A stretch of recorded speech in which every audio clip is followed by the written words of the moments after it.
सुरक्षा बलों ने 4 आतंकियों को मार गिराया है। दक्षिण कश्मीर के शोपियां में सुरक्षा बलों और आतंकियों के बीच आज सुबह से मुठभेड़ चल रही है। सुगु हंदमा गांव में आतंकियों के छिपी होने की खबर मिलने के बाद इलाके को सुरक्षा बलों ने घेर लिया। उसके बाद यहां पर सर्च ऑपरेशन तुरंत शुरू किया गया। फायरिंग हुई दोनों तरफ से और खबर मिलने तक एनकाउंटर चल रही है। 4 आतंकियों को ढेर कर दिया गया है। इलाके में इंटरनेट सेवाएं फिलहाल बंद कर दी गई हैं। लॉ एंड ऑर्डर संभालने के लिए अतिरिक्त सुरक्षा बलों की तैनाती की जा रही है।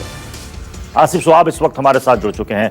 आसिफ, कुछ देर पहले आपसे जब बात हुई थी 3 आतंकी ढेर हुए थे, चौथे आतंकियों को भी मारने में कामयाबी मिल पाई है। क्या कह रहे हैं सुरक्षा बल, कितने की संख्या में हो सकते हैं आतंकी वहां? देखिए, जो ऑपरेशन है वो काफी सुबह यहाँ पर लॉन्च किया गया था। पुलिस को जो सूचना मिली थी यहाँ पर मिलिटेंटों के बारे में, जो मिलिटेंटों का हाइड आउट था, उसको देखते हुए ये ऑपरेशन यहाँ पर शुरू किया गया था। और अब एक और मिलिटेंट मारे जाने के साथ यहाँ पर 4 मिलिटेंट अभी तक मारे गए हैं। लेकिन बताया जा रहा है कि एक और मिलिटेंट अभी भी हो सकता है। इसको देखते हुए फोर्सेस द्वारा ऑपरेशन को अभी भी जारी रखा गया है। और इस बीच इलाके में तनाव को देखते हुए भी सुरक्षा बलों की तैनाती की गई है। पूरे इलाके में सुरक्षा बल तैनात है और मोबाइल इंटरनेट सेवाएं भी फिलहाल बंद कर दी गई है। और मुठभेड़ की जगह को चारों तरफ से घेर कर यहाँ पर फोर्सेस ने ऑपरेशन को जारी रखा है। जी, कुछ पता चल पा रहा है सिर्फ किस गुट से जुड़े हुए हैं ये?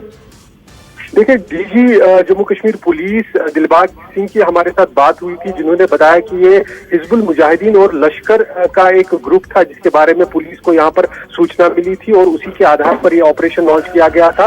यानी मारे जाने वाले मिलिटेंट दोनों लश्कर तैयबा और हिजबुल मुजाहिदीन से जुड़े हुए हैं। फिलहाल ऑपरेशन क्योंकि अभी भी चल रहा है, इसलिए मिलिटेंटों की पहचान अभी सामने नहीं आई है। लेकिन एक बार ऑपरेशन खत्म होने के साथ फिर मिलिटेंटों की पहचान को लेकर भी पुलिस की तरफ से यहाँ पर जानकारी दी जाएगी। शुक्रिया इस अपडेट के लिए आसिफ।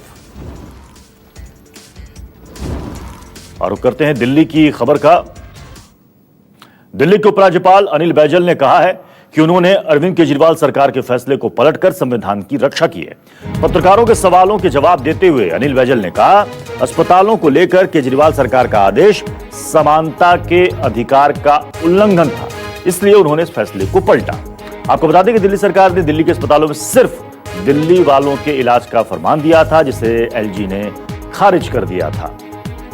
मेरी समझ में ये था कि ये ऑर्डर कॉन्स्टिट्यूशनल राइट्स को वायलेट करता है और दिल्ली हाई कोर्ट का एक जजमेंट है इन ए डबल बेंच, जिसमें कि चीफ जस्टिस ऑफ दिल्ली और जज ने ये कहा था कि right to equality and right to life they also include right to health.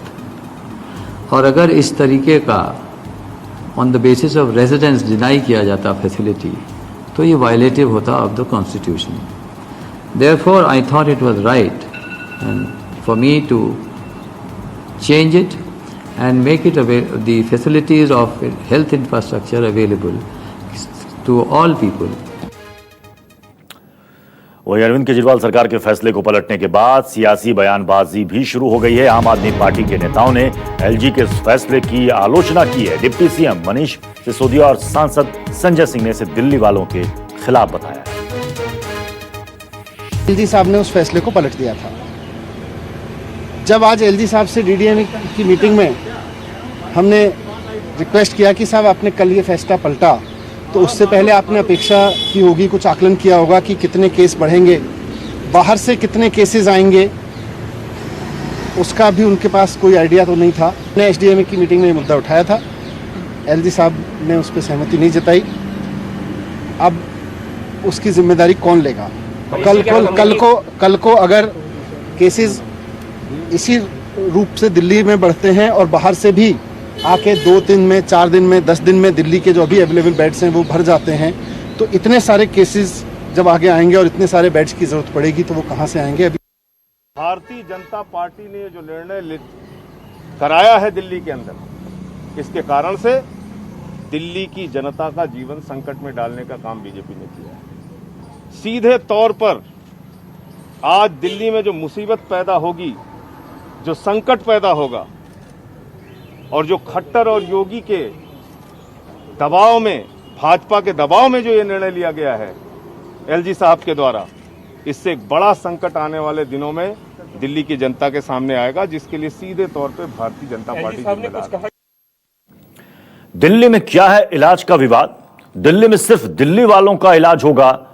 Arvind Kejriwal ने कहा था, एलजी ने केजरीवाल सरकार के फैसले को पलटा। समानता के अधिकार के खिलाफ था यह फैसला, ये एलजी ने कहा। आम आदमी पार्टी के नेताओं ने एलजी के फैसले की आलोचना की। कोरोना काल में दिल्ली वालों को कैसे मिलेगा इलाज, ये आम आदमी पार्टी पूछ रही है। दिल्ली में कोरोना पर सियासत चल रही है, लेकिन कोरोना की रफ्तार बेलगाम है। इस बीच दिल्ली के डिप्टी सीएम मनीष सिसोदिया ने दावा किया कि 31 जुलाई तक राजधानी में 5.5 लाख कोरोना के केस सामने आ जाएंगे। ऐसे में सवाल यह कि आखिरकार दिल्ली वालों को कोरोना से निजात कैसे मिल पाएगी?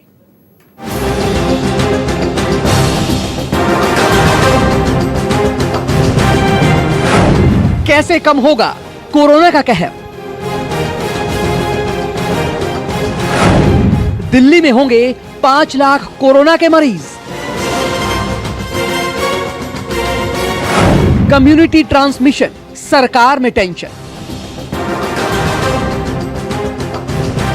फिलहाल दिल्ली में ऐसे ही हालात हैं कि लोग कोरोना से दहशत में हैं और दिल्ली सरकार वायरस के ट्रांसमिशन से टेंशन में। ये हम नहीं कह रहे, ये तो दिल्ली के उप मुख्यमंत्री मनीष सिसोदिया के इस बयान से साफ हो गया है।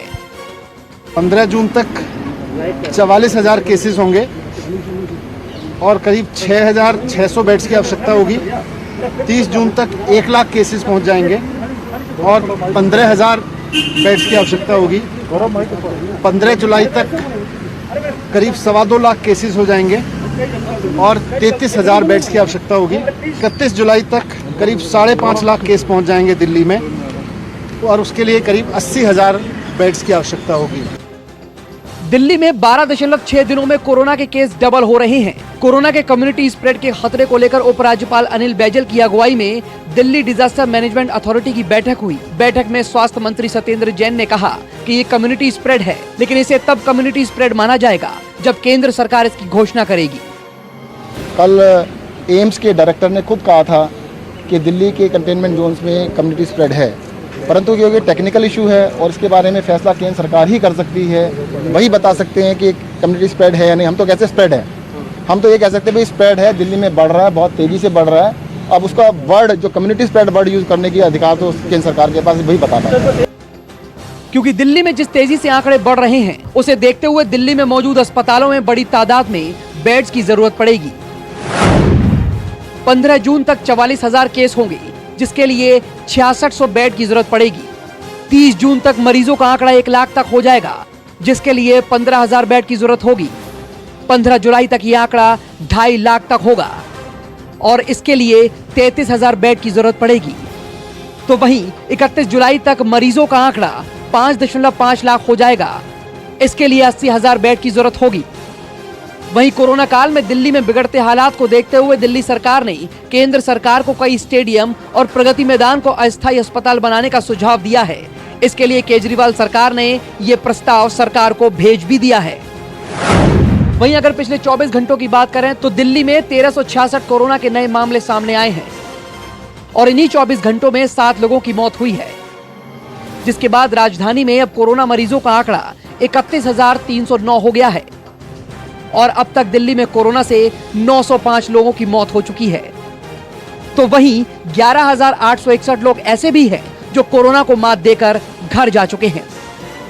फिलहाल दिल्ली में मरीजों की संख्या 31,000 के पार हो चुकी है, जो अपने आप में बड़े खतरे की घंटी है। ऐसे में सियासत ने भी रफ्तार पकड़ ली है।